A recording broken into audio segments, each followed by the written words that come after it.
1970 के दशक में जापान तेज़ी से विकास कर रहा था। इस नए दौर में लोगों ने भूत प्रेत और आत्माओं की बातों को बहुत पीछे छोड़ दिया था, लेकिन शायद आत्माओं ने लोगों का पीछा अभी तक नहीं छोड़ा था। उस समय में कुछ ऐसी घटनाएं हुईं जिसे सुनकर लोगों के रोंगटे आज भी खड़े हो जाते हैं।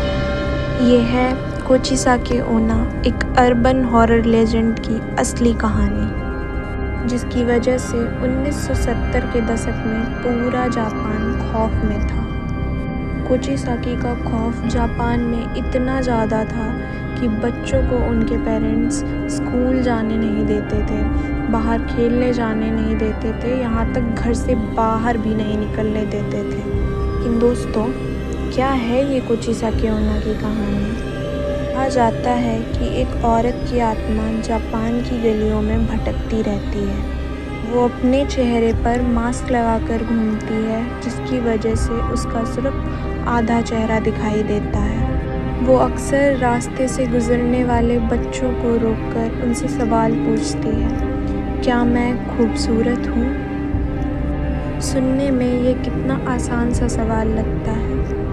वो मासूम से बच्चे उसकी सुंदर आंखें देखकर अक्सर हाँ में ही जवाब देते थे। जैसे ही वो हाँ कहते थे, कोचिसाकी अपने चेहरे से वो मास्क हटा देती थी। कोचिसाकी का चेहरा बुरी तरह से फटा हुआ था। ऐसा लगता था किसी शार्प नाइफ से उसका चेहरा काट कर फाड़ दिया गया हो। कोचिसाकी अपना चेहरा दिखाने के बाद उन बच्चों से फिर पूछती थी, क्या मैं खूबसूरत हूँ? इस चेहरे को देखने के बाद अक्सर बच्चे डर जाते थे।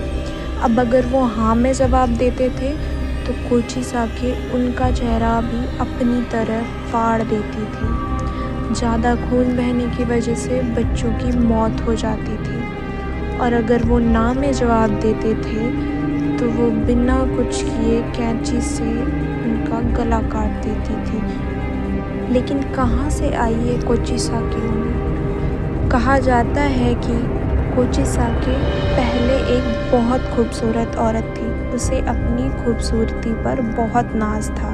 उसका पति एक समुराई था जो कि उससे बहुत प्यार करता था। एक दिन उसका पति युद्ध लड़ने गया और काफ़ी समय तक वो वापस नहीं आया। कोचिसाकी उन दिनों अकेले रहती थी। जब उसका पति वापस आया तो उसने देखा कि कोचिसाकी का अफेयर किसी गैर आदमी के साथ चल रहा है।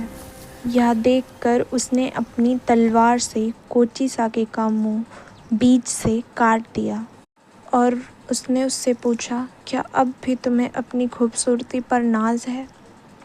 वो औरत दर्द में रोती रही और ज़्यादा खून बहने की वजह से उसकी मौत हो गई। उसके बाद से उसकी आत्मा अपना आधा कटा हुआ मुंह छुपाए हर बच्चे और हर आदमी से एक ही सवाल पूछती, क्या मैं खूबसूरत हूँ? और अगर आपने ना में जवाब दिया तो उसका चेहरा बिना देखे मारे जाएंगे, और अगर हाँ में जवाब दिया तो उसका चेहरा देखकर मारे जाएंगे। कुछ समय के बाद जापान से कोचिसाकी चली गई। वो किस मकसद से आई थी और क्यों चली गई, किसी को आज तक पता नहीं चला।